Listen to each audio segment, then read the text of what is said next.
வணக்கம். அறிவு பகலவனின் மார்க்ஸ் இளவேனில்.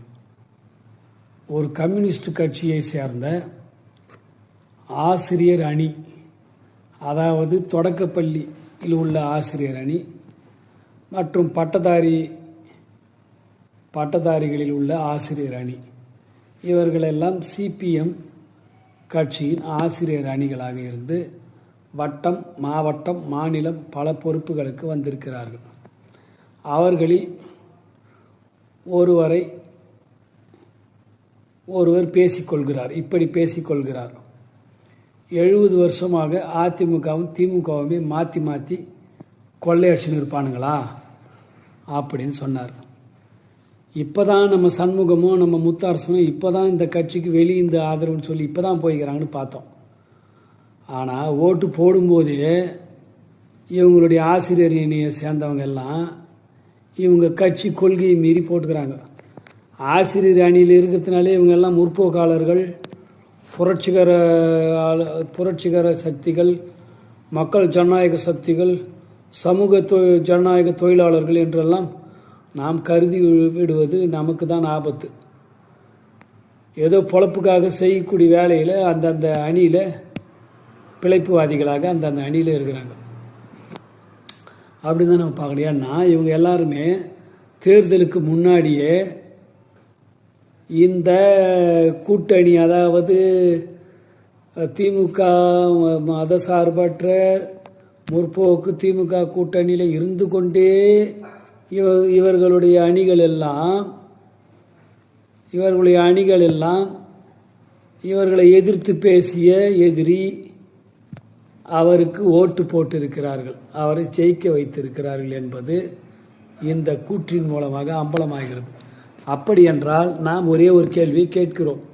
70 ஆண்டுகளாக அதிமுகவும் திமுகவும் மாறி மாறி கொள்ளையடித்து கொண்டிருக்கும் பொழுது இந்த கம்யூனிஸ்ட் கட்சிகள், 2 கம்யூனிஸ்ட் கட்சிகளும் மாறி மாறி ஆதரவு தெரிவித்து கொண்டிருந்தது எதற்காக? அவர்கள் கொள்ளையடித்ததற்கு துணை போவதற்காகவா? இவர்களுக்கு மேற்கு வங்கம், திரிபுரா, கேரளா எல்லாம் வீழ்ந்தாகிவிட்டது. எனவே 4 எம்எல்ஏ சீட்டு, 4 எம்பி சீட்டை கொடுத்து இவர்களுக்கு உயிர் கொடுத்து வைத்தவர் திராவிட இயக்கத்தை சார்ந்த கட்சிகள்.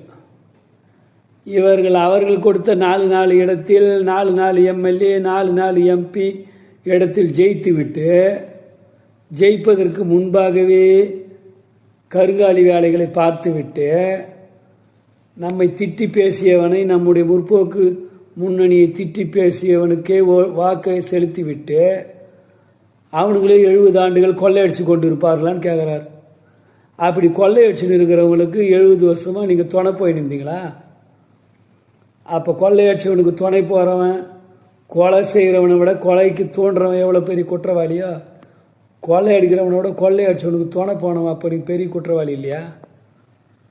கேட்டால் நாங்கள் விவசாய அணி, மாணவர் அணி, இளைஞர் அணி, மாதர் அணி, அப்புறம் என்னது விவசாய கூலிகள் அணி, பயங்குடி அணி, சிறுபான்மை அணி, இன்னும் என்ன அணிக்குது அத்தனை அணியும் வச்சுக்கினேன் அந்த கொள்ளையடிக்க போகிறவனுக்கு துணையாக இருந்தீங்களா என்று நாம் கேட்கிறோம். எனவே மெய்யான கம்யூனிஸ்டுகளே, உலக கார்ப்பரேட் வளர்ச்சிக்கு ஏற்ப, உலக கார்ப்பரேட்டுகளின் அடிதாங்கி இந்திய கார்ப்பரேட்டின் வளர்ச்சிக்கு ஏற்ப, உலக கார்ப்பரேட்டு இந்திய கார்ப்பரேட்டுக்கு அடிதாங்கக்கூடிய தமிழ்நாட்டு கார்ப்பரேட்டுகள், அதானி அம்பானி இந்திய கார்ப்பரேட் என்றால், நம்ம DMK Rajan, Sabari Rajan, G square, Lulu mall, இதெல்லாம் தமிழ்நாட்டு கார்ப்பரேட்டு.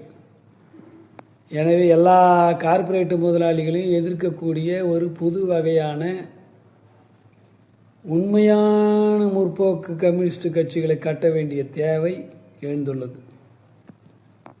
எனவே இந்த போலி அணிகள், ஊழியர் அணிகளில் உள்ள போலி அணிகள், முற்போக்கு வேடம் தரித்து கொண்டு இருக்கக்கூடிய போலி அணிகள், இவர்களை இனம் கண்டு மெய்யான ஆசிரியர்களை, மெய்யான ஊழியர்களை, மெய்யான தொழிலாளர்களை, மெய்யான கம்யூனிஸ்ட் கட்சிகளை கட்டுவதற்கு இந்திய கம்யூனிஸ்ட் கட்சி வரலாறை மீளாய்வு செய்ய வேண்டிய வேலை வந்துள்ளது. நன்றி, வணக்கம்.